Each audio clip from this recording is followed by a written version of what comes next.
नमस्कार, आप देख रहे हैं स्वदेश और मैं हूं आपके साथ कविता थपलियाल। बुलेटिन की शुरुआत करते हैं यहां पर बड़ी खबरों के साथ, जहां पर बात होगी सबसे पहले श्रीलंका की। आर्थिक संकट से जूझ रहे श्रीलंका ने आखिरकार खुद को दिवालिया घोषित कर दिया है। श्रीलंका के मौजूदा आर्थिक हालात को देखते हुए ये कोई चौंकाने वाला ऐलान नहीं है। श्रीलंका का विदेशी मुद्रा भंडार पूरी तरह से खत्म हो चुका है। कर्ज में डूबे श्रीलंका को IMF से बेल आउट पैकेज की उम्मीद थी, लेकिन फिलहाल ये मुमकिन नहीं हो पाया है। अब ऐसे में कर्ज के दलदल में फंसे श्रीलंका के पास खुद को डिफॉल्टर घोषित करने के अलावा कोई और चारा नहीं था। वहां के वित्त मंत्रालय ने जानकारी दी कि श्रीलंका विदेशी कर्ज चुका पाने में असमर्थ है। श्रीलंका ने कहा है कि कर्ज देने वाले देश अपने लोन पर ब्याज ले सकते हैं या फिर वो श्रीलंकाई रुपए में अपने कर्ज को वापस ले सकते हैं। श्रीलंका पर यहाँ पर सबसे ज्यादा कर्ज चीन का है और चीन ने belt and road initiative project का जो हसीन सपना श्रीलंका को दिखाया वो उसमें फंस गया। श्रीलंका ने चीन से तकरीबन 3 से 6% की दर पर लोन लिया, जबकि वर्ल्ड बैंक और IMF की दर से 1 से 3% तक होती है। हालात तब बिगड़ गए जब टूरिज्म बेस्ड श्रीलंका की इकोनॉमी कोरोना की ग्लोबल पाबंदियों से चरमरा गई है और महंगे लोन को चुकाने के चक्कर में श्रीलंका कर्ज के दलदल में फंसता चला गया। नतीजा चीन की BRI प्रोजेक्ट का पोस्टर बॉय बना श्रीलंका दिवालिया हो गया है। सिर्फ श्रीलंका ही नहीं, इस प्रोजेक्ट के चक्कर में पाकिस्तान भी कंगाली की राह पर है। कुछ अफ्रीकी देश भी ड्रैगन की चालबाजी में फंस गए हैं। ड्रैगन के इसी खेल पर आज हम स्वदेश आर में खास बात कर रहे हैं। हमारे साथ मौजूद है defence analyst commander GJ Singh और इकोनॉमिस्ट प्रोफेसर विवेक सिंह। आप दोनों का स्वागत है हमारी इस बेहद खास पेशकश में।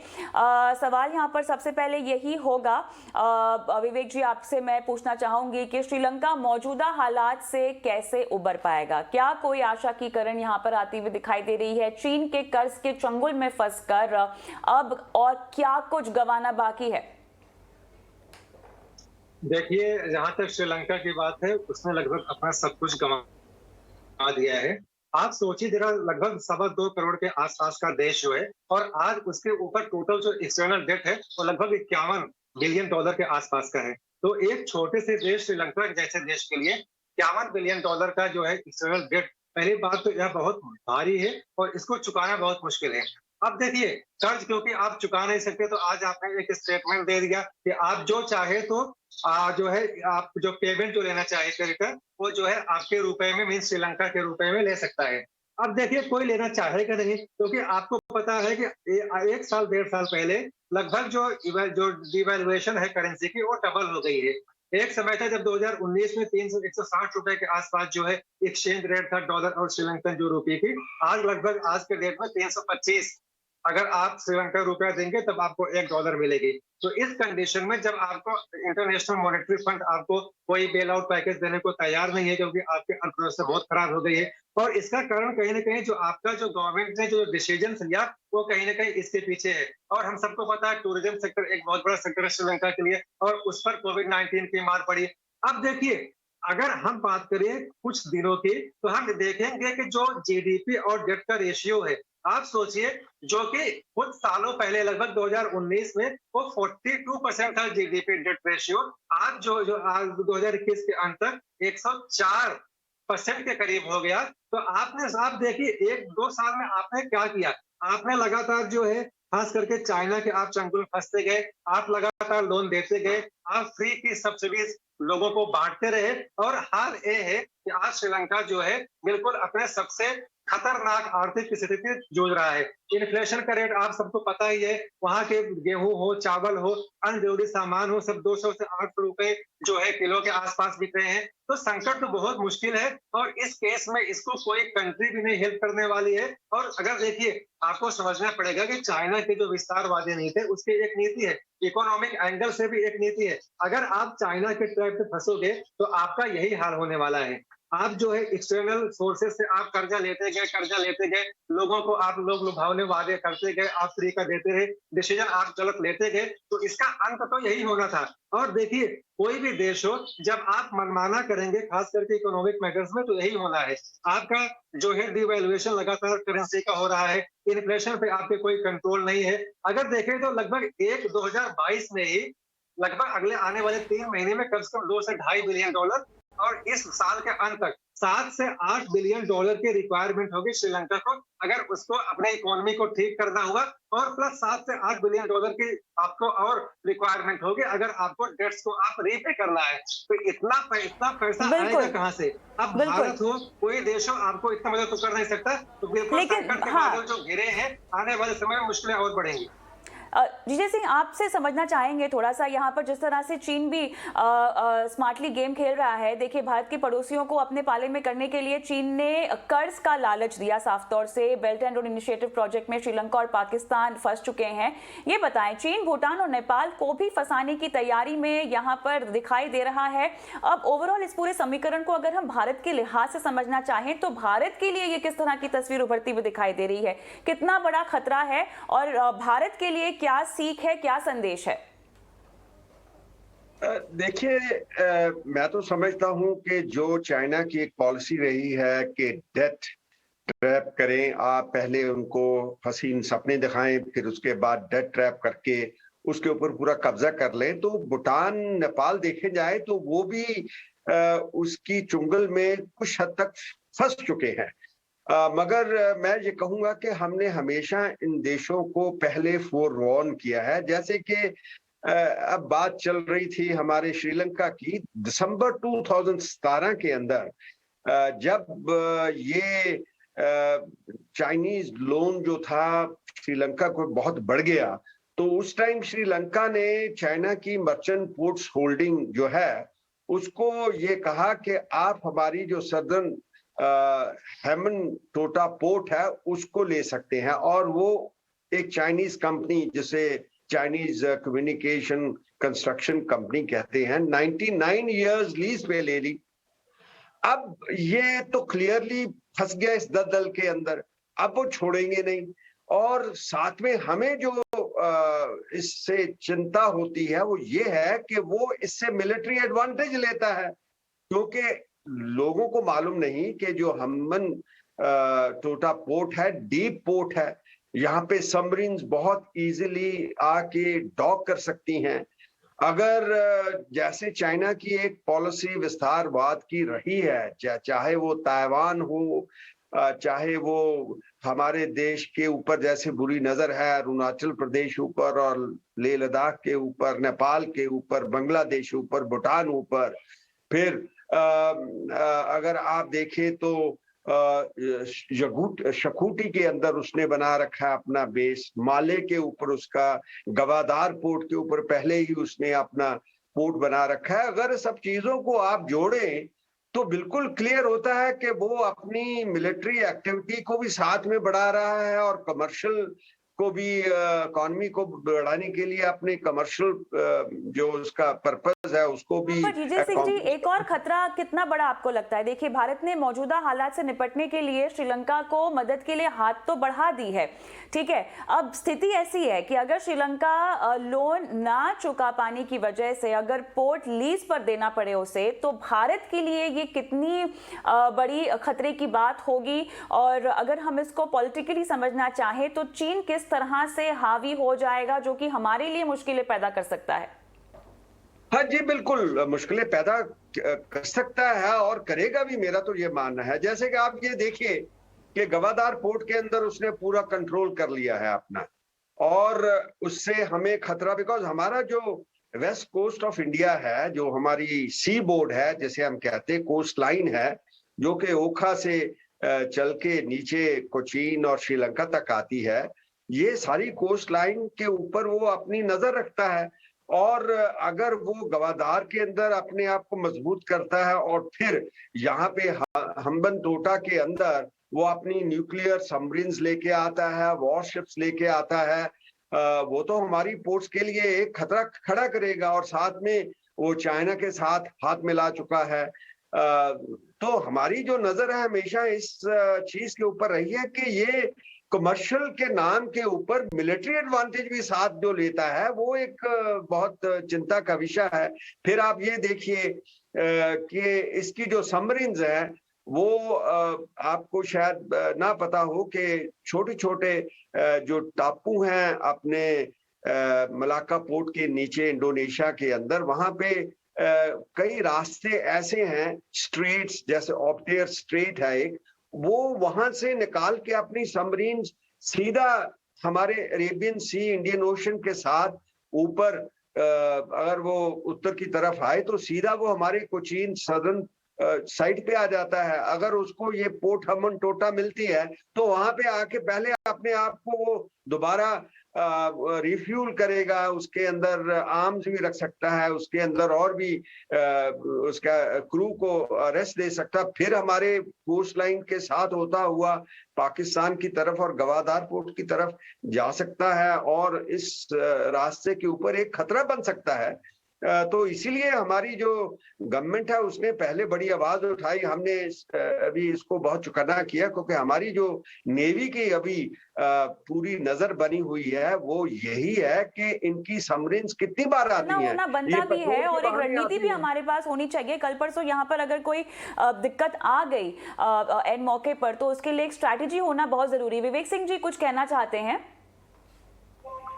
देखिए, आपको समझना पड़ेगा चीन के जो है, देखिए चीन ने 3 चालें चली है। सामरिक तो एक इसका महत्व है, इसके अलावा राजनीतिक और आर्थिक भी है। अब देखिए चीन के चंगुल में श्रीलंका इसलिए फंसा क्योंकि चीन उसको फाइनेंशियल हेल्प कर रहा था।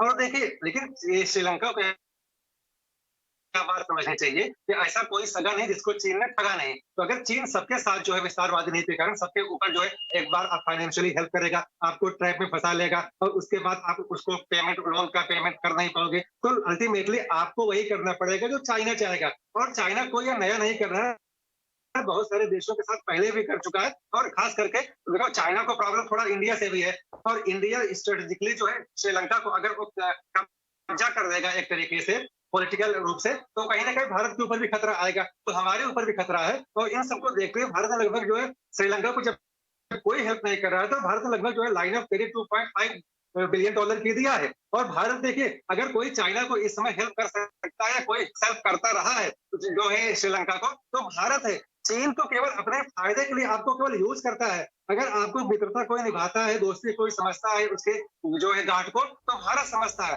भारत ने हेल्प किया है, भारत हेल्प करता रहेगा। लेकिन जब आपके पास केवल $1.9 बिलियन के आपके पास जो है फॉरेन एक्सचेंज आपके पास रिजर्व हो, एक्सपोर्ट आपका हो नहीं रहा हो, टूरिज्म सेक्टर खत्म हो गया हो, इंपोर्ट आप कर नहीं पा रहे हैं, इन्फ्लेशन लगातार बढ़ रही है, तो उसके हालत में देखिए भारत एक सहायक के रूप में काम करेगा। लेकिन श्रीलंका को समझना चाहिए था चीन के ट्रैप में फंसने से पहले। बिल्कुल, लेकिन यहाँ पर श्रीलंका केवल इकलौता देश नहीं है, यहाँ पे तमाम देश है जो इस तरह से ड्रैगन की इस तरह की चीजों के बातों में आ गए हैं। सिंह साहब आप कुछ कह रहे हैं? जी, मैं आपका वही इसका जो इलाज है वो तो हमने ऐसे ढूंढा है कि पहले तो हमने क्वाड के अंदर आए हैं, जो एक पैक्ट बना है क्वाड जिसमें ऑस्ट्रेलिया, जापान, अमेरिका और हम हैं, वो इसी को काउंटर करने के लिए हमने रखा। और हमने कहा कि इसका इन्फ्लुएंस जो साउथ चाइना सी के अंदर, ताइवान के अंदर ये कोशिश कर रहा है हड़पने की, उसके अगेंस्ट खड़े होते हैं। तो अगर हमारे इस तरफ कुछ कोशिश करेगा तो हमारे साथ ये देश तो साथ खड़े होंगे जैसे ऑस्ट्रेलिया, जापान और अमेरिका है। और दूसरा हमारा अदानी ग्रुप जो है उसने इसको श्रीलंका को इनकी जो पोर्ट्स हैं, कमर्शियल पोर्ट्स, वहाँ कंस्ट्रक्शन जो हम जैसे टर्मिनल कहते हैं, चाहे वो कमर्शियल टर्मिनल हो, जहाँ पेट्रोलियम के लिए टर्मिनल बनाने का भी उसको दिया है, ऑफर किया है और मेरा बना भी रहे हैं। और क्योंकि ये जो पोर्ट्स हैं इसकी, जैसे फॉर एग्जांपल कोलंबो है, ये हम्बन टोटा है और गैले है, ये पोर्ट्स की इंपॉर्टेंस इसलिए ज्यादा बढ़ती है क्योंकि अगर हम सिंगापुर को एक तरफ रखें, दुबई को दूसरी तरफ रखें, तो ये बिल्कुल सेंटर में आता है। क्योंकि जितने हमारे जहाज, ये कमर्शियल जहाज आप निकलते हैं साउथ चाइना सी से, जापान से, वो फिलीपाइंस, जितनी फ्रिंज कंट्रीज हैं 20-22, उसके शिप मलाक्का स्ट्रेट जो कि हमारे ईस्ट में पड़ती है, वहां से निकल के सीधे पहले इसके तरफ आते हैं, डुंड्रा हेड से हम कहते हैं, उस तरफ आते हैं, फिर उसके नीचे होते हुए सीधे ये गल्फ ऑफ एडन की तरफ चले जाते हैं, क्योंकि ये शॉर्टेस्ट रूट है। तो इसकी जो सिग्निफिकेंस कमर्शियल देखी जाए तो बहुत ज्यादा है। तो इसीलिए ये चाइना इतना, आप समझिए, चालाक है, स्मार्ट है, उसने इसके ऊपर नजर रखी। अगर वो हमन टोटा पोर्ट को अभी नहीं छोड़ता, छोड़ेगा भी नहीं, 99 इयर्स की लीज है, वहां पे कमर्शियल के साथ साथ अपना मिलिट्री बेस, नेवल बेस बनाता है, तो वो तो एक चिंता का विषय बिल्कुल साफ दिखाई दे रहा है। इसलिए बहुत जरूरी है कि भारत जो कि श्रीलंका की सहायता कर रहा है, थोड़ा सा हमें भी यहाँ पर चौकन्ना और सचेत रहना चाहिए एक रणनीति के साथ, जो कि भारत पूरी तरह से तैयार है। बहुत बहुत धन्यवाद आप दोनों का इस खास पेशकश में शामिल होने के लिए हमारे साथ। लेकिन हम खबरों के सिलसिले को आगे बढ़ाएंगे और महंगाई की बात करते हैं, जिसके सीपीआई आंकड़े आज आए हैं। लगता है महंगाई अभी बेलगाम ही रहेगी। आज मार्च सीपीआई यानी रिटेल महंगाई दर के आंकड़े आए हैं, जिसके मुताबिक मार्च में रिटेल महंगाई 6.95% हो चुकी है, जो कि इसके पिछले महीने 6.07% थी। यह लगातार तीसरी बार है कि रिटेल महंगाई ने रिजर्व बैंक की खींची लाइन को क्रॉस किया है। रिजर्व बैंक ने 6% पर महंगाई की लक्ष्मण रेखा खींची है, लेकिन अब ये 7% के करीब पहुंच चुकी है। हालांकि रिजर्व बैंक अपनी बीती पॉलिसी में बढ़ती महंगाई की आशंका जता चुका है। इस महंगाई का सबसे ज्यादा असर खाने पीने की चीजों पर दिखा है और यही वजह है कि खाद्य महंगाई दर 5.85% से बढ़कर 7.68% पर पहुंच गई है। महंगाई जरूर बढ़ी है, लेकिन फैक्ट्रियों की गड़गड़ाहट में भी इजाफा हुआ है। फरवरी में आईपी ग्रोथ -3.2% से बढ़कर 1.7% पर रही है। माइनिंग और मैन्युफैक्चरिंग जैसे सेक्टर्स नेगेटिव से पॉजिटिव ग्रोथ में आ चुके हैं। इलेक्ट्रिसिटी ग्रोथ की बात करें 0.1% से बढ़कर 4.5% पर यह रहा है। इंटरमीडिएट गुड्स ग्रोथ -5.3% से बढ़कर 4.3% और कैपिटल गुड्स की ग्रोथ -4.2% से बढ़कर 1.1% पर रही है।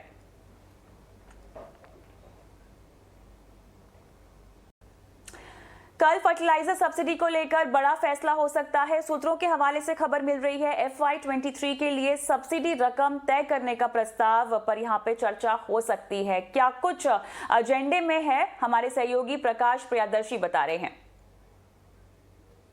देखिए, पिछले हफ्ते शुक्रवार को हमने अपने दर्शकों को ये खबर दिखाई थी कि सरकार जो है फर्टिलाइज़र के जो अलग अलग प्रोडक्ट्स हैं उस पर जो सब्सिडी का क्वांटम होता है उसमें बढ़ोतरी करने पर विचार कर रही है वित्त वर्ष 2022-23 के लिए। और जिस तरीके से ग्लोबल मार्केट में रॉ मटेरियल के जो प्राइसेस बढ़े हैं उसको कॉन्टेक्स्ट में रखते हुए ये बढ़ोतरी का विचार जो है वो किया जा रहा है। अब हमें जानकारी मिल रही है सूत्रों के हवाले से कि कल जो कैबिनेट की एक अहम बैठक होने जा रही है 11 बजे, उसमें ये एजेंडा है कैबिनेट के सामने, जिसमें वित्त वर्ष 2022-23 के लिए फर्टिलाइज़र के करीब 25 ऐसे प्रोडक्ट्स हैं जिस पर जो सब्सिडी का क्वांटम है उसमें बढ़ोतरी की जाएगी और काफ़ी भारी बढ़ोतरी का भी प्रस्ताव है। जैसा कि हमें सोर्स बता रहे हैं, कुछ ऐसे भी प्रोडक्ट्स हैं जिस पर 50% से भी ज़्यादा सब्सिडी की जो रकम है उसमें बढ़ोतरी की जा सकती है। और वो इसलिए क्योंकि ग्लोबल मार्केट में रॉ मटेरियल के जो प्राइसेस हैं वो काफ़ी बढ़ गए हैं।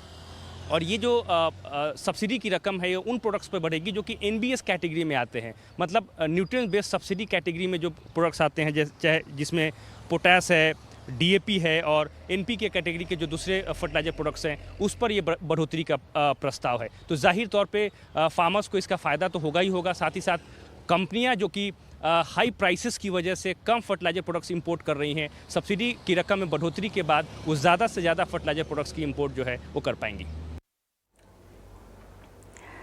चलिए बात करते हैं शेयर बाजार में आज हुए कारोबार की, जहां पर लगातार दूसरे दिन गिरावट हमने देखी है। मेटल, ऑटो और रियल्टी शेयरों ने बाजार पे दबाव बनाया है। निफ्टी 145 अंक गिरकर 17,500 के नीचे बंद हुआ है। मार्केट में आज पूरे एक्शन की डिटेल सहयोगी प्रियंका उपल आनंद दे रही हैं। आज हमने गैप डाउन ओपनिंग देखी और हमने देखा कि निफ्टी और बैंक निफ्टी में over the course during the trading hours आपको एक रिकवरी दिखी, लेकिन बाजार क्लोज होने के पास उन्हीं लेवल्स के ऑलमोस्ट आसपास बंद हुआ निफ्टी के, जहां वो ओपन अप हुआ था। लेकिन शानदार रिकवरी आपको बैंक निफ्टी में दिखाई दी। लगभग निचले लेवल से 500 पॉइंट्स तक रिकवरी देखने को मिली थी। बैंकिंग स्टॉक्स ने एक अच्छा खासा पुल बैक दिया, लेकिन निफ्टी को ड्रैग किया आईटी पैक ने क्लियरली, मेटल पैक ने क्लियरली। पहले लूजर्स की अगर हम यहाँ बात करें तो निफ्टी में जो टॉप गिरने वाले काउंटर में सबसे ऊपर हिंडाल्को था, क्योंकि जिस तरह से एल्यूमिनियम के प्राइसेस मार्च के हाई से लगभग 18% अब डाउन हो गए, तो वहाँ एक क्लियरली आपको शॉर्ट्स बिल्ट होते हुए देखे। और उसके अलावा कोल इंडिया जैसे काउंटर्स में यहाँ पर आपको एक प्रॉफिट बुकिंग का दौर क्लियरली दिखाई दिया। ग्रासिम में आप देख रहे थे कि लगातार कई दिनों से मूव स्ट्रॉन्ग थे, हालांकि अंबुजा सीमेंट, एसीसी, बाद में आपको सीमेंट स्पेस में लास्ट 1 आवर में एक रिकवरी जरूर देखने को मिली, लेकिन ग्रासिम भी आज one of the top losers रहा। टेक महिंद्रा, टाटा स्टील, भारतीय एयरटेल, ये कुछ दूसरे काउंटर्स थे जहाँ निफ्टी में गिरने वाले काउंटर्स जिन्होंने बाजार को नीचे की तरफ ड्रैग किया।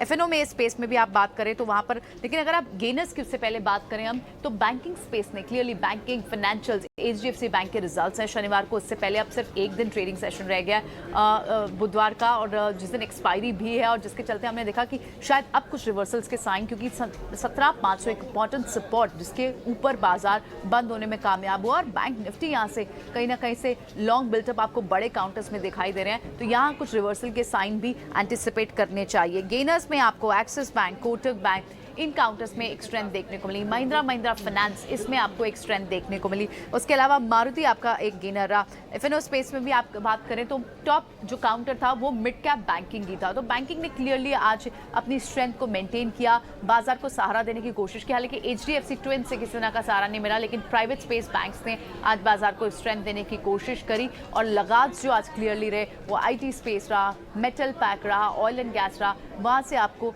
थोड़े प्रेशर बाजार में दिखा। एक टाइट रेंज में कारोबार रहा और बहुत ही स्टॉक स्पेसिफिक एक्शन आज देखने को मिला मार्केट्स में। चलिए, तो बाजार के राउंडअप के बाद अब बाजार के जानकार क्या कह रहे हैं, खासतौर से महंगाई को लेकर। एचडीएफसी एसेट मैनेजमेंट के एग्जीक्यूटिव डायरेक्टर सीआईओ प्रशांत जैन का कहना है कि भारत में ग्रोथ आउटलुक काफी पॉजिटिव है, इकोनॉमी के कोर सेक्टर में किसी तरह की रेगुलेटरी चैलेंजेस नहीं है, इसीलिए इक्विटी इन्वेस्टर को महंगाई से डरने की जरूरत नहीं है।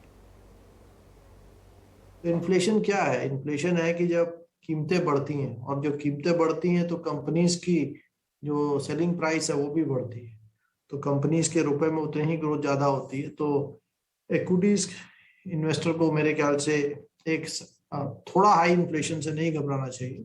ऑफ कोर्स हाई इन्फ्लेशन से इंटरेस्ट रेट्स बढ़ते हैं, उससे कॉस्ट ऑफ कैपिटल बढ़ती है, और उसका थोड़ा नेगेटिव प्रभाव वैल्यूएशंस पे पड़ता है। लेकिन मेरी समझ में इंडिया जैसी फास्ट ग्रोइंग इकोनॉमी में इक्विटीज का जो मेन रिटर्न आता है लंबे समय में वो ग्रोथ से है, और वैल्यूएशन में थोड़े चेंज से उसका असर काफी कम है। तो मेरे ख्याल से इसमें कोई हमको चिंता नहीं करनी चाहिए। और जहां तक आपने कहा लो ग्रोथ, तो मैं ऐसा नहीं मानता हूँ। इंडियन इकोनॉमी का जो ग्रोथ का एनवायरनमेंट है वो काफी अच्छा है, क्योंकि हमने पिछले कुछ वर्षों में काफी अच्छे रिफॉर्म्स किए।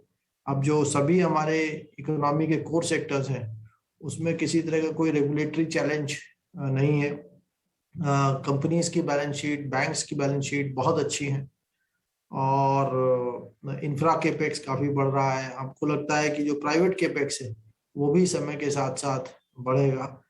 तो मेरे ख्याल से इंडिया जो कि एक सेकुलर ग्रोथ इकोनॉमी है, तो हमें लगता है कि इसमें आने वाले वर्षों में एक अच्छी हम ग्रोथ की उम्मीद रख सकते हैं। पेओवेंट कैपिटल के डायरेक्टर विरल बिरावल ने हमसे खास बातचीत में कहा है कि लंबी अवधि में बाजार पॉजिटिव रहेगा। उनके मुताबिक बैंकिंग सेक्टर में निवेश के बेहतर मौके हैं। 7 मार्च को मार्केट बॉटम हुआ था, ये रशिया और यूक्रेन कॉन्फ्लिक्ट हुआ उसके बाद, और वहाँ से एक्चुअली काफ़ी रेजिलियंट रहा है मार्केट। इस दौरान आप देखेंगे तो फेड का भी जो स्टेटमेंट था काफ़ी हॉकिश था। इनफैक्ट 7 रेट हाइक की वो बात कर रहे हैं, और ये पॉसिबल है कि जून में आधा टका से बढ़ा है। हमेशा वो 25 बेसिस पॉइंट से बढ़ाते, तो पॉसिबल है कि 50 बेसिस से हो। फिर उनका जो स्टेटमेंट है वो भी काफ़ी हॉकिश था। तो पहले वो बॉन्ड खरीदते थे मार्केट से, अब मार्केट में बॉन्ड बेचना चालू करेंगे। तो एक तरफ है कि ग्लोबली सारे बॉन्ड मार्केट्स है वो एक्चुअली रिसेशन की तरफ पॉइंट कर रहे हैं ग्लोबल इकोनॉमी को, और दूसरी तरफ इक्विटी मार्केट्स काफ़ी रेजिलियंट है। एक्सेप्ट जो टेक पार्ट है वो छोड़ के इक्विटी मार्केट काफ़ी रेजिलियंट है। तो हाँ, शायद जो 15,600 का जो बॉटम हुआ था लास्ट मंथ, वो शायद बॉटम रह सकता है और इधर से इम्प्रूवमेंट आ सकती है। लेकिन एकदम बुलिश होने का भी अभी कोई स्कोप नहीं है, क्योंकि जो कमोडिटी प्राइस हाइक आए हैं उनका रिजल्ट्स में इम्पैक्ट अभी आना शुरू होगा। Q4 के रिजल्ट्स स्पेशली कंजम्पशन साइड तो वीक होंगे, बट Q1 Q4 से भी वीक हो सकते हैं, क्योंकि जो प्राइस हाइक्स होते हैं वो धीरे धीरे पास ऑन होते हैं, फुल्ली पास ऑन नहीं होते, तो प्राइस हाइक्स में टाइम लगेगा। वॉल्यूम एनीवे फ्लैटिश है, कई कई कंपनी में तो डी ग्रोथ भी देख सकते हैं कंजम्पशन साइड। तो ये सब नेगेटिव फैक्टर्स होते हैं। न्यू एक्चुअली एक ही सेक्टर है जो निफ्टी को न्यू ऑल टाइम हाई की तरफ लेके जा सकता है, वो फाइनेंशियल्स। फाइनेंशियल बहुत अच्छा कर रहे हैं। फाइनेंशियल्स में पहले इशू एनपीएस का था, वो लार्जली बिहाइंड है, बट अभी जो ग्रोथ का भी इश्यू था वो भी अभी बिहाइंड है। आपने एचडीएफसी का जो मतलब पोस्ट क्वार्टर अपडेट दिया होगा, प्री रिजल्ट जो अपडेट देखा होगा, तो क्लियरली 20% टाइप ग्रोथ की बात कर रहे हैं, और कोटक भी वो रेंज में हो सकते हैं। इवन पीएसयू भी डबल डिजिट ग्रोथ में आएंगे। तो फाइनेंशियल्स जो अभी अच्छा कर रहे हैं, आज भी अच्छा कर रहे हैं, वो कंसिस्टेंटली अच्छा कर सकते हैं। और अगर उसमें ये बिकॉज 35% है मार्केट का, तो वो अकेला सेक्टर है जो मार्केट को पूरा न्यू हाइस की तरफ लेके जा सकता है। चलिए बात करते हैं अहम नतीजों की। दिग्गज आईटी कंपनी इन्फोसिस के नतीजे कल आएंगे, कैसे रह सकते हैं नतीजे, बताने के लिए हमारे साथ जुड़ गए हैं शरद दुबे। शरद, सभी की निगाहें इन्फोसिस के रिजल्ट्स पे रहेंगी, बताएं अनुमान क्या कह रहा है? जी बिल्कुल, तो इन्फोसिस के आंकड़े के बारे में बात करें तो यहाँ पे मिले जुले नतीजे देखने मिल सकते हैं। और आंकड़ों की बात करें तो डॉलर रेवेन्यू में जो है लगभग 2.6% का तिमाही दर तिमाही का ग्रोथ का अनुमान है। एबिट के आंकड़े जो है लगभग सपाट आने वाले हैं। पैट में भी अनुमान है कि सपाट रहेंगे। हालांकि मार्जिन से एक पोर्शन है जहाँ पे मैं पॉइंट आउट करूँगा, यहाँ पे एक प्रेशर देखने मिलेगा। लगभग आप देख सकते हैं 600 बेसिस पॉइंट्स का गिरावट देख सकते हैं, ऑलमोस्ट 23.9% आएगा, आई मीन 22.9%। अगर एक्सपेक्टेशंस की बात करें तो कांस्टेंट करेंसी ग्रोथ लगभग 3% का अनुमान है, लेकिन ब्रॉड बेस्ड ग्रोथ देखने मिलेगी सारे वर्टिकल्स में। और जो मार्जिन्स में प्रेशर है, ऑफकोर्स सप्लाई साइड कॉस्ट में बढ़ोतरी हुई है तो उसके कारण देखने मिलेगा। पर डील साइज़ में जो है आप देख सकते हैं जो बड़े डील्स है वहाँ पे म्यूटेड ग्रोथ का एक्सपेक्टेशंस है। और बड़े जो डील साइज़ का अनुमान है वो लगभग 2.5 से लेकर $3 बिलियन का रहेगा। पर आगे जाते हुए जो ट्रिगर्स देखने वाले होंगे वो सबसे पहला रहेगा एट्रिशन ट्रेंड्स कैसा है, मार्जिन्स की कैसी परफॉर्मेंस हो रही है, और प्राइसिंग क्या रहेगा। जो इन्फ्लेशन आई है तो क्या ये पास ऑन करेंगे अपने कस्टमर्स को, और आखिर में वित्तीय साल 2023 का क्या आउटलुक रहेगा, तो इस पे फोकस रहने वाला है। और आखिर में मैं गाइडेंस के बारे में बोलूँगा, जो पूरा FY23 का गाइडेंस जो है कंपनी का एक्सपेक्टेड है कि दे। और यहाँ पे जो ग्रोथ का अनुमान है एनालिस्ट लगा रहे 12 से 14% ईयर ऑन ईयर बेसिस पे आपकी कांस्टेंट करेंसी ग्रोथ होगी। और जो मार्जिन गाइडेंस है वो यहाँ पे 21 से लेके 23% का बैंड पर एक्सपेक्टेशंस है। ओवरऑल अगर देखा जाए तो इन्फोसिस के जो मिले जुले नतीजे आने की एक्सपेक्टेशंस है। LIC IPO को लेकर मर्चेंट बैंकर्स ने सरकार को एक प्रेजेंटेशन दिया है। इस एक्सक्लूसिव खबर के साथ हमारे सहयोगी अंकुर मिश्रा तमाम डिटेल्स आपको दे रहे हैं। जी हाँ, LIC IPO के मर्चेंट बैंकर्स ने सरकार को एक नया प्रेजेंटेशन दिया है, और हमें जो जानकारी मिली है उसके मुताबिक सरकार को ये सजेस्ट किया गया है कि जो वैल्यूएशन है LIC IPO की वो 1.6 टाइम्स ऑफ एम्बेडेड वैल्यू यानी 5.39 लाख करोड़ होनी चाहिए। और इसके अलावा एक सजेशन ये भी दिया गया है कि सरकार अगर चाहे तो हिस्सा बिक्री 5% से बढ़ाकर 7.5% तक कर सकती है LIC में। और इस वैल्यूएशन को अगर माना जाए 1.6 टाइम्स ऑफ एम्बेडेड वैल्यू, तो सरकार को 7.5% तक की हिस्सेदारी बिक्री से करीब 65,000 करोड़ रुपए मिल सकते हैं, जो कि इसके डाइवेस्टमेंट टारगेट को पूरा करने के लिए काफी मदद करेंगे। इसके अलावा मर्चेंट बैंकर्स ने कई और सजेशंस भी दिए हैं, बहुत सारे परमुटेशन कॉम्बिनेशन दिए हैं गवर्नमेंट को कि किस लेवल पे क्या गवर्नमेंट को गार्नर होगा। साथ ही साथ एक जो डिमांड है मार्केट में उसका भी जायजा दिया है सरकार को। जो फाइनल कॉल है वो एक मिनिस्ट्रियल पैनल को लेना है, जिसमें खुद वित्त मंत्री निर्मला सीतारमण शामिल हैं। साथ ही साथ केंद्रीय मंत्री नितिन गडकरी और पीयूष गोयल भी इस मिनिस्ट्रियल पैनल में हैं, जो कि फैसला लेंगे कि आखिर वो किस प्राइस पे IPO को फाइल करना चाहते हैं, और उसी के हिसाब से RHP दाखिल होगा। और जरूरी चीज ये है कि 12 मई तक इस IPO को पूरा करना है, क्योंकि अगर 12 मई की डेडलाइन को मिस करते हैं तो सेबी नियमों के मुताबिक DRHP फिर से फाइल करना पड़ेगा। गेहूं एक्सपोर्ट को लेकर काफी अच्छी खबर है। रूस और यूक्रेन युद्ध की वजह यहां पर भारत को बेहतर मौका मिला है, लेकिन ये पूरी खबर क्या है आपको बताएंगे इस छोटे से ब्रेक के बाद।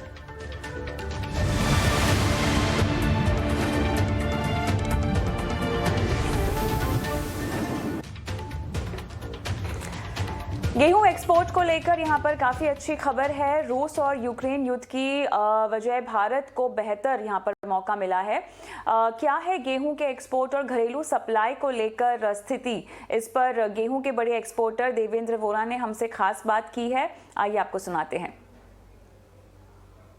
गेहूं को लेकर तमाम तरह के अटकलें लगाई जा रही हैं कि देश में गेहूं एक्सपोर्टर्स के लिए एक बड़ा मौका है, क्योंकि रूस और यूक्रेन से हम गेहूं का इंपोर्ट बाकी देशों में कम हो गया है, उसका फायदा भारत को मिल रहा है। क्या वाकई आप लोगों को मिल रहा है? आप भी एक्सपोर्टर हैं। आफत में अवसर कैसे प्राप्त होता है, ये अभी हिंदुस्तान को सीखने को मिला है। हर साल 60 लाख टन रसिया गेहूं एक्सपोर्ट करता है पूरी दुनिया को, और 20 लाख टन यूक्रेन करता है।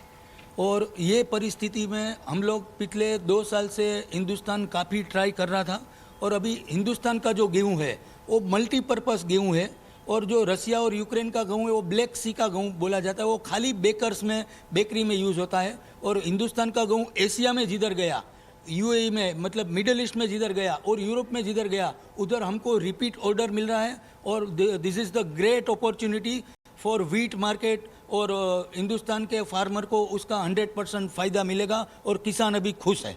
सर, आपको कितने ऑर्डर एक्सपोर्ट के ऑर्डर मिले हैं, और क्या आने वाले समय में कब तक शिपमेंट पूरा होगा? शिपमेंट को लेकर कोई दिक्कत तो नहीं हो रही है गेहूं शिपमेंट को लेकर? अभी थोड़ी सी दिक्कत है, लेकिन इतना तकलीफ नहीं आएगा। और मेरे हिसाब से अक्टूबर तक गवर्नमेंट का प्रोजेक्टेड फिगर है ये पूरे साल का वैसे 1 करोड़ 10 लाख टन, लेकिन मुझे ऐसा लगता है कि अक्टूबर तक ये काम ज़्यादा जल्दी हो जाएगा। JNPT नवी मुंबई, कंडला और मुंद्रा वो बंदर में अभी दिवाली का माहौल है। ऐसी परिस्थिति है कि माल रखने की जगह नहीं है और शिपमेंट होए, और उसके लिए गवर्नमेंट को थोड़ा हेल्प करना चाहिए। और मध्य प्रदेश सरकार ने और केंद्र सरकार ने सभी पोर्ट के जो लोग हैं, जवाबदार ऑफिसर है, उनको ये सूचना दी गई है कि जल्दी से जल्दी गेहूं का जो कार्गो है वो एक्सपोर्ट के लिए उसकी सारी व्यवस्था है, उसमें आप ध्यान दीजिए। गेहूं के बाद अब चावल एक्सपोर्ट की बात करते हैं। उसमें भी काफ़ी इजाफा हुआ है, और हमने बड़े राइस ट्रेडर नीलेश वोरा ने हमसे खास बात की है। आइए उसके अंश आपको सुनाते हैं। सर, राइस को लेकर इंटरनेशनल मार्केट में क्या स्थिति है, और कितना हम वेल पोजीशनड है, और एक्सपोर्ट मार्केट की क्या स्थिति है? इंडिया से हम एक्सपोर्ट कर पा रहे हैं क्या राइस? डेफिनेटली राइस तो इंडिया से काफ़ी जा रहा है, and we had even in the corona period we had taken over Vietnam, who is the biggest exporter of rice internationally. इस बार भी हमारी राइस काफ़ी जा रही है, अफ्रीकन नेशंस में जा रही हैं, गल्फ नेशंस में जा रही हैं, so that supply is constant. थोड़ा से फ्लक्चुएशन इरानियन बिजनेस की वजह से आ जाते हैं, but then that is a government business. वो जब डिमांड आती है, बड़ी आती है, थोड़े प्राइस फ्लक्चुएशन होते हैं, otherwise supply side is very good. रूस यूक्रेन वॉर की वजह से क्या प्राइसेस कुछ बढ़े हैं? अगर 24 फरवरी के बाद की अगर बात की जाए तो पिछले 1.5 महीने में किस तरह से भाव ऊपर गए हैं इंटरनेशनल मार्केट में और डोमेस्टिक भाव में? राइस में कोई ज़्यादा फ़र्क नहीं पड़ा। कुछ और कमोडिटीज़ में जैसे ऑयल्स हैं या वीट वगैरह में काफ़ी उछल कूद हो चुकी इंटरनेशनल मार्केट में, और उसकी वजह से हिंदुस्तान को उसका फ़ायदा भी हुआ है।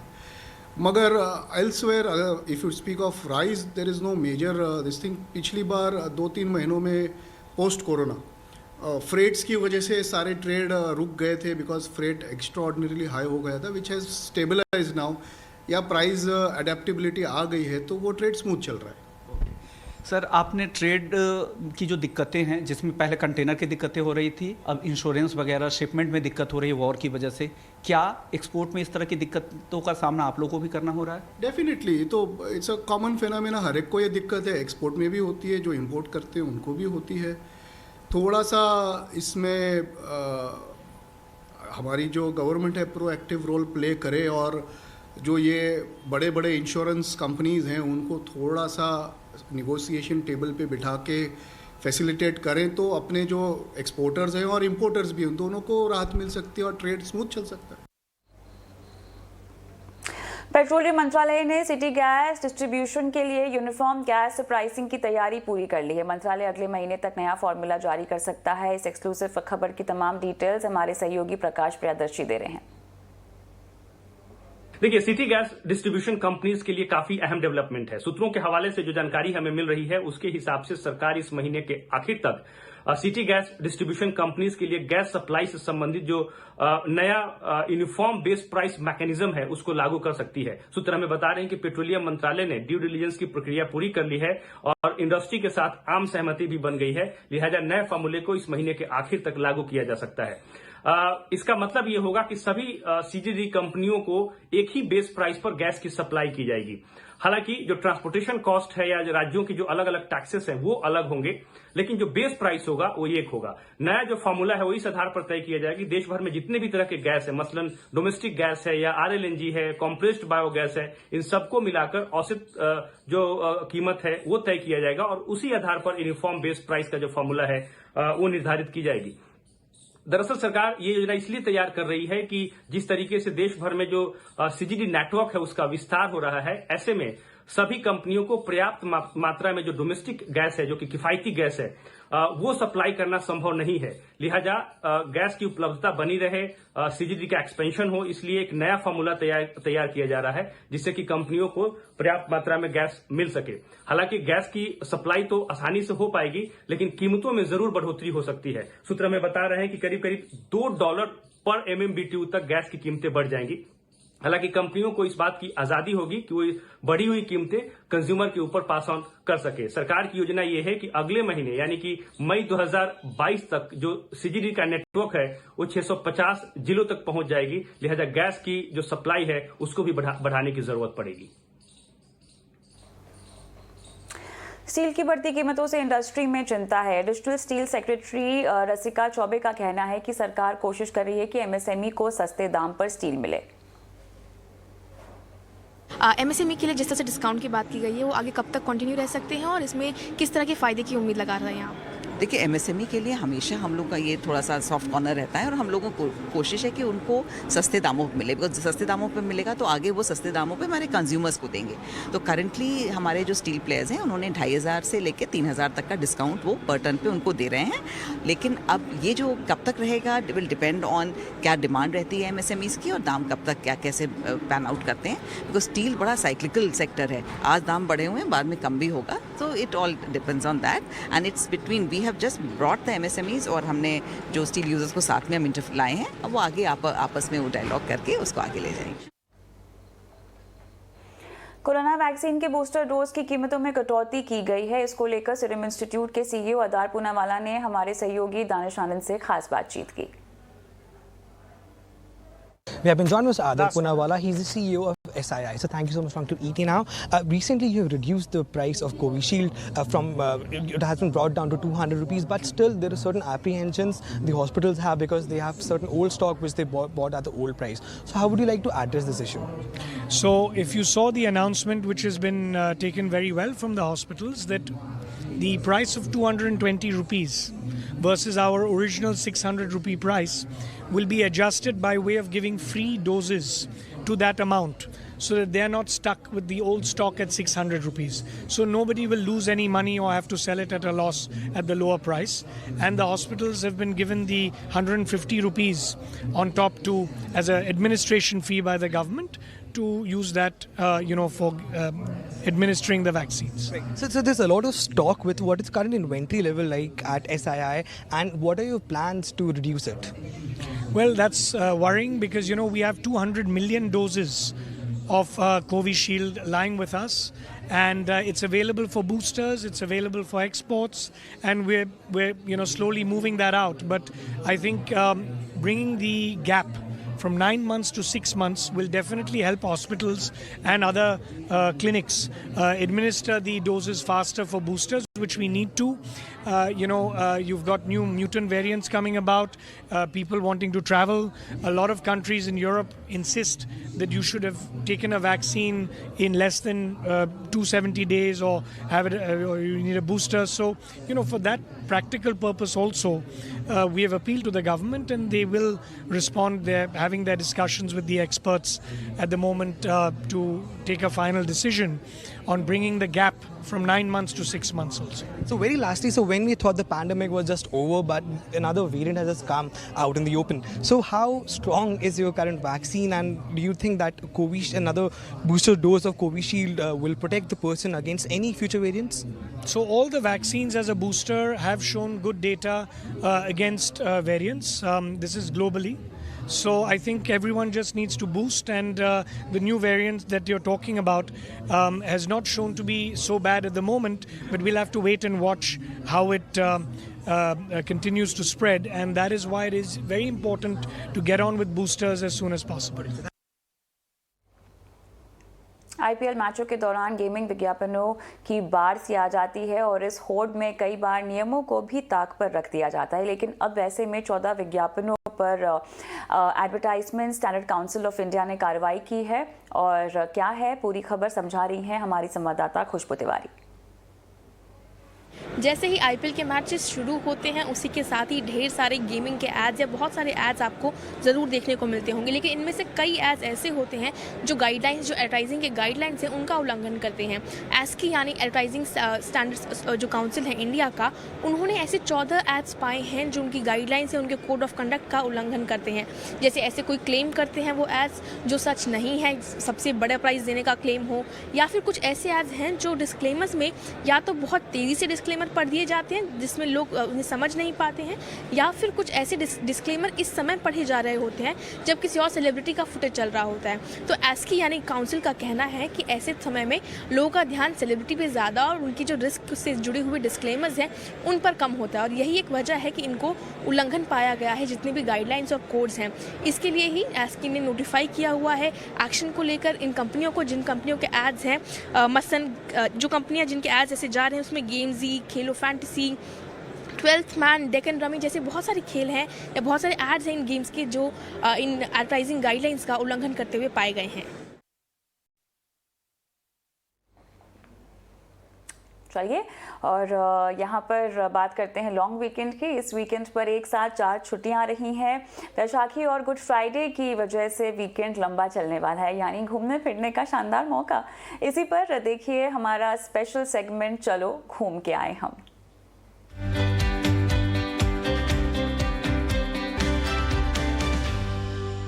शिवानी जी, सबसे पहले आपसे जानना चाहेंगे, हमारे साथ एक गेस्ट भी हैं जो अनलॉक थीम पे बुलिश हैं, बहुत पहले से बुलिश थे, इनफैक्ट ये कहना पड़ेगा, और वो हैं बसीन साहब। वो पूरे कंट्री में घूमते हैं, लीजर के लिए और काम के लिए भी, और सबके फेवरेट हैं। और वो बता रहे थे कि अभी वो चंडीगढ़ गए थे कहीं, और वो बता रहे थे कि जिस हिसाब से एयरपोर्ट जैम पैक्ड हैं, फ्लाइट्स मिल नहीं रही हैं, होटल भी बुकड हैं। आप बताइए कि सबसे ज़्यादा किस एरिया में ट्रैवल हो रहा है, लोग जाना चाह रहे हैं, इंक्वायरीज आ रही हैं? सबसे ज़्यादा ट्रैफिक हमें लॉन्ग वीकेंड पे मिल रहा है, और जो डेस्टिनेशंस हैं जहाँ पे हमने 40 से 50% तक का इजाफा देखा है हमारी बुकिंग्स में, वो हैं आपके गोवा, कश्मीर, हिमाचल एंड जयपुर। ये 4 ऐसी जगह हैं जहाँ पे बेहिसाब बुकिंग हमने देखी है। इनफैक्ट कुछ दिन ऐसे भी हैं जहाँ पे बुकिंग पिछले महीने के मुकाबले, पिछले साल के मुकाबले अगर आप कंपेयर करें तो 60 से 70% तक बढ़ गई है। ऑलराइट, बिल्कुल। अब तो हमारे साथ दोनों गेस्ट, अब क्योंकि ईज माई ट्रिप से भी और साथ ही स्टे विस्टा से, मैं अमित आपसे पूछना चाहूंगी एक बात, क्योंकि हमने कोविड के टाइम्स पे देखा था कि लोग ज्यादातर प्राइवेट विला लेना चाहते थे, होम स्टे लेना चाहते थे। अब किस तरह के ट्रेंड निकल कर आ रहे हैं? क्लियरली क्या आपको दिखता है कि कोविड के सारे फियर्स को पीछे रखते हुए लोगों को अब लगता है, ट्रैवलर्स को लगता है, टूरिस्ट को लगता है कि we want best of the stay, चाहे वो कितना भी रिस्क टेकिंग हो, होटल में स्टे चाहिए, लग्जरी प्रॉपर्टीज में स्टे चाहिए? So I think पहली चीज ये है कि even during the last 2 years Covid के समय में लोग बहुत ट्रैवल कर रहे थे, तो ट्रैवल के बिना लोग जी नहीं पा रहे थे। तो उस हिसाब से द ट्रेडिशन और trend of travelling is not new, it's been happening over the last 2 years also. उस समय definitely people preferred privacy, exclusivity, तो विलाज में काफी लोग रह रहे थे, और वो ट्रेंड कंटिन्यू रहेगा। किस तरीके से कंटिन्यू रहेगा? आई थिंक होटल्स भी बहुत अच्छे कर रहे हैं with respect to leisure hotels. अगर आप कश्मीर के स्टैटिस्टिक्स देखेंगे तो 20 साल में सबसे ज्यादा लोग कश्मीर गए हैं in this year. and that is across all other leisure destinations as well. So people are traveling a lot. They're choosing hotels. जब वो छोटे ग्रुप्स में जा रहे हैं, जब वो अपने ग्रुप्स है 8 से 15 लोग, तो वो सोच रहे हैं कि हम एक विला में साथ में रहेंगे. तो जिस तरीके से लोग ट्रैवल कर रहे हैं वो चेंज नहीं हो रहा है, बस बढ़ता जा रहा है. मैं एक बार इससे पहले कि मैं संजीव जी को जाने दूं, एक सवाल उनसे पूछूंगा. संजीव जी, सबसे पहले ये बताइए कि जितने भी अनलॉक ट्रेड और ट्रैवल के सारे स्टॉक्स अवेलेबल हैं, ऐसा कौन सा स्टॉक है जो आप 25% अगर करेक्शन आता है तो आप लेना चाहेंगे? एक, और पार्ट 2, आपका नेक्स्ट हॉलिडे किधर प्लान्ड है? तो देखिए अजय जी, 2 साल बाद हमारा ऑफ साइट विजिट हो रहा है दुबई, और वो कह रहे हैं दुबई में कोई होटल नहीं मिल रहा, कोई होटल नहीं मिल रहा because of the long weekend. दूसरी बात, एक चीज होती है, आप पूछिए, आप एक बात बताइए, आज आप हेडलाइन में पुतिन और रशिया क्यों नहीं बता रहे? Because the event is over. Now everyone talks of the Fed and higher inflation. But there are so many people who have been locked in for 2 years, especially the elders and the family. वो कह रहे हैं we go to hell with COVID, we want to go out, we want a holiday. और आप वो रोक नहीं सकते. तो ये जितने आपके ऑनलाइन प्लेटफॉर्म्स हैं, they will seem shy to say it, but they are having the best time ever in last 3 years, and this is not going to stop. क्योंकि लोकल डेस्टिनेशन, तो जो स्टॉक मैं लेना चाहता हूं अजय, वो है IRB इंफ्रा. फास्ट टैग में 20,000 किलोमीटर है, और जो बाहर नहीं जा सकते वो लोकल लोनावला या पूना या शिमला या मसूरी जा रहे हैं, और वो चौक ब्लॉक है. और IRB infra is only going to be laughing his way to the bank on any correction by IRB even now. ये शेयर आपको अगले साल तक डबल होके देगा. ये एक्चुअली बहुत हटके अनलॉक ट्रेड है, इस पे नजर जाती नहीं है किसी की. लेकिन आपने ये अच्छी बात बोली कि बहुत सारे लोग तो ड्राइव डाउन कर रहे हैं अपनी बड़ी बड़ी SUVs में, और यही रीज़न है कि आपको जैम पैक्ड, अगर आप मुंबई गोवा हाईवे को पकड़ें तो आपको बड़े लंबे लंबे जैम्स दिखेंगे. लेकिन मैं ईज माई ट्रिप के डेटा को जानना चाहूँगा. एक बार अगर आप बता सकें साहब कि आपको सबसे ज़्यादा इंक्वायरीज किधर आ रही हैं, कौन से सेक्टर्स पे काफ़ी ज़्यादा, और लोगों का क्या पैटर्न बुकिंग का बदला है? क्या हॉलीडेज अब पूरी फैमिली के साथ मास बुकिंग्स हो रही हैं? अगर उसके बारे में कुछ डेटा शेयर कर सकते हैं आप त्रिपाठी जी. बिल्कुल. देखिए, मैं 2-4 चीज़ें हाईलाइट कर देता हूँ बहुत जल्द.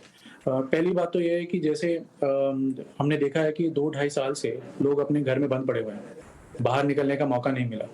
तो जैसे उनको मिला है वो उसका पूरा लाभ उठा रहे हैं.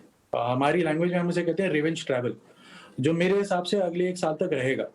लोग अपनी जितनी भी उनकी फ्रस्ट्रेशन है या फिर जितनी भी उनकी एक्साइटमेंट है बाहर निकलने की, वो अभी पूरा कर रहे हैं. और इसी वजह से हमने देखा है कि 40 से 50% तक हमारा इजाफा आया है. मंथ ऑन मंथ बेसिस 30% तक हमारी बुकिंग्स बढ़ गई हैं. नाउ इसके अलावा दूसरी चीज़ें ये भी हैं कि भाई जैसे आपका लोकल सर्किट है, खास तौर पे लॉन्ग वीकेंड को लेकर के लोगों ने उसका पूरा फायदा उठाया. मेरे हिसाब से हम लोग रिवेंज ट्रैवल और बाकी सारी चीज़ों के बारे में बात करते हैं, मेरे हिसाब से एक नया ट्रेंड आ गया है which is leveraging long weekend. 18 मार्च से 20 मार्च के बीच में पहला लॉन्ग वीकेंड आया था होली का, जहाँ पे हमने देखा कि हमारी बुकिंग जो है वो 40 से 50% बढ़ गई थी, एडवांस बुकिंग. यही ट्रेंड इस बार भी है. गुड फ्राइडे आने वाला है और इस चक्कर में जो है हमने देखा है कि बुकिंग 40 से 50% फिर से बढ़ गई है. दुबई पूरी तरह से जैम पैक जा रहा है, मालदीव्स जैम पैक जा रहा है, US, UK, ऑस्ट्रेलिया, ये इंटरनेशनल डेस्टिनेशंस हैं जहाँ पे बहुत ज़्यादा इजाफा हमने देखा है. और डोमेस्टिक का मैंने ऑलरेडी आपको बता दिया है. और दूसरी बात एक और है, Tier 2, Tier 3 मार्केट्स में हमें ज़्यादा बिजनेस मिल रहा है कंपैरेटिवली. तो ये एक बहुत अच्छी बात है. लोग बाहर आना चाहते हैं, फ्लाइट्स यूज करना चाहते हैं, घूमना चाहते हैं. 40 से 50% वृद्धि और हुई है उन चीज़ों में जहाँ पे लोग एडवांस बुकिंग फटाफट करते हैं, वेट नहीं करते. लाइक लास्ट मिनट बुकिंग जो है वो बढ़ गई है. सो ये सारी चीज़ें जो हमने देखी हैं. और परिवार के साथ लोग जाना ज़्यादा पसंद करते हैं, 4 स्टार 5 स्टार होटल्स में जाना ज़्यादा पसंद करते हैं. अब उनकी जो है वो चीप टिकट्स और अफोर्डेबल प्रायोरिटी नहीं है.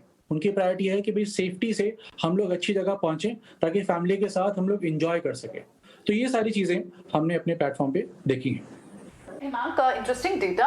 आपने ये बताया लेकिन इस सब रुझान जो है टियर 2 टियर 3 सिटीज पर भी है, इंटरनेशनल ट्रैवलर्स भी काफी सारे एडवांस बुकिंग कर रहे हैं। तो अगर हम सिर्फ इस लॉन्ग वीकेंड की बात कर रहे हैं, उसके अलावा कहां तक की आपको एडवांस बुकिंग्स देखने को मिल रही है? Question number 1। और दूसरा ये भी जानना चाहूंगी मैं कि अगर आपको स्प्लिट करना हो, डोमेस्टिक ट्रैवलर्स ज्यादा हैं, इंटरनेशनल ट्रैवलर्स ज्यादा हैं, तो ये स्प्लिट में आप क्या इंटरेस्टिंग फैक्ट्स बता सकते हैं? क्योंकि अभी भी क्या किसी तरह के कोविड रिस्ट्रिक्शंस किसी भी कंट्री में है जिसके कारण एक हिच है कि इंटरनेशनली ट्रैवल नहीं करना?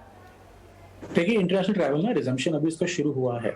पहले जो था, कोविड से पहले 65% तक जो हमारा बिजनेस था वो हमें डोमेस्टिक सर्किट से मिलता था, 35% जो है वो हमें इंटरनेशनल सर्किट से मिलता था। कोविड के बाद ये नंबर चेंज हो गया, 96% हो गया है हमारा डोमेस्टिक और 4% हो गया है हमारा इंटरनेशनल, जो अब हम उम्मीद कर रहे हैं बढ़ेगा। ये 4 से डबल डिजिट की ग्रोथ अब आएगी इसमें। और जैसा कि मैंने आपको ऑलरेडी बताया है कि ये जो डेस्टिनेशंस मैंने आपके साथ शेयर किए हैं, चाहे वो दुबई हो, मालदीव्स हो, यूएस हो, यूके, ऑस्ट्रेलिया हो, यहाँ पे कहते हैं जैसे खचाखच भीड़ भरी हुई है, लोग तैयार हैं जाने के लिए। सो मुझे लगता है ये बहुत अच्छा ट्रेंड है। और रही बात आपके सवाल की कि भाई किस तरह का ट्रेंड आप देख रहे हैं, देखिए समर सीजन शुरू हो गया है, लोग छुट्टियों की प्लानिंग करनी शुरू कर दी है। हमने मई जून में जो देखा है, यूजली पिछले साल के मुकाबले 20 से 30% एडवांस बुकिंग ज्यादा हुई है। लोग मई जून की तैयारी अभी से करके बैठे हुए हैं। सो जैसे लास्ट मिनट बुकिंग बढ़ रही है, वैसे ही फैमिली का मई जून को लेकर के भी बढ़ रहा है। 185 करोड़ के आसपास वैक्सीनेशंस लगाई जा चुकी हैं, डोसेस दी जा चुकी हैं। ये बहुत बड़ी बात है। इससे काफी कॉन्फिडेंस आ गया है, काफी ज्यादा इम्यूनिटी बिल्ड हो गई है, तो लोगों के अंदर ये फेथ भी आ गया है। 2 साल से हम लोग मास्क पहन रहे हैं, सैनिटाइजर लगा रहे हैं, यूज्ड टू हो गए, कोई फर्क नहीं पड़ता। सो ये सारी चीजें जो हैं हम देख रहे हैं। अमित, आप भी अपने इंडस्ट्री में इंक्वायरीज के बल पे ये फोरकास्ट कर पाते होंगे कि फ्यूचर डिमांड कैसी आ रही है। आपने कैसे रूम एडिशंस किए हैं लास्ट कुछ महीनों में और किस तरह की तैयारी कर रहे हैं आप अपनी प्रॉपर्टीज ऐड करने के लिए? पहली चीज तो यही है कि लॉन्ग वीकेंड के लिए तो सब जगह हमने देखे सोल्ड आउट हो जाते हैं। हमारे जो भी विलाज अक्रॉस इंडिया है वहां पे सोल्ड आउट रहा है। तो फर्स्ट फोकस वही रहता है, can we get properties live before these long weekend date. साथ साथ जैसे हिमांक जी ने बताया, मई जून के लिए लोग अभी से ही बुक करना शुरू कर दिए और फैमिलीज के लिए लॉन्ग स्टेज के लिए बुक करने लग गए, क्योंकि इस गर्मी में सभी को शहर से निकल के पहाड़ों में जाना है। तो उसके लिए 1 हफ्ते के लिए, 10 दिन के लिए लोगों ने ऑलरेडी बुक करना शुरू कर दिया है। एंड वो ट्रेंड हमने देखा है कि one, because you are able to work from anywhere and you are able to study from anywhere, कि आप लैपटॉप पे बैठ गए, जूम पे आपका स्कूल शुरू हो गया, तो उसके कारण लोग लंबे छुट्टियां ले रहे हैं इन समर हॉलीडेज में भी। और साथ साथ वीकेंड्स भी लंबे हो गए हैं, क्योंकि वो फ्राइडे को भी ऑफिस से निकल के जा सकते हैं, मंडे को वहां से काम कर सकते हैं और वापस आ सकते हैं। तो ये 2 ट्रेंड हमने बहुत ज्यादा देखे हैं। और लास्टली मैं एक और चीज ऐड करूंगा, जो संजीव जी ने बताया कि वो भी अपने कॉर्पोरेट ऑफसाइट प्लान कर रहे हैं। ये बहुत बढ़ते जा रहा है, क्योंकि इतने सारे टीम्स अपने ऑफिसेज नहीं आ रहे थे, एक दूसरे से मिल नहीं रहे थे, और अभी किस तरीके से उनको साथ में लाया जा सकता है, क्वालिटी टाइम स्पेंड कर सकते हैं, उसके लिए ऑफसाइट बहुत बढ़ते जा रहे हैं, जिसके लिए लोग आसपास उनके सिटी के जा रहे हैं साथ में मिलने के लिए।